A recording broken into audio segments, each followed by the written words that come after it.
హరిపాదం అడుగున గంగ కలిపాపం తను కడగంగ హరిపాదం అడుగున గంగ కలిపాపం తను కడగంగ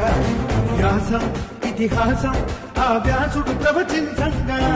ఘట్టం గణపతిదై వచ్చిన తుఫాన్ గుర్తుందా? యజుస్సామరు అథర్వ శాఖలుగా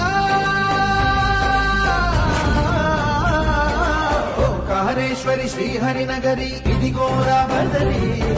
వైకుంఠేశ్వరి సిరికి నగరి అదిగో మహిమగిరి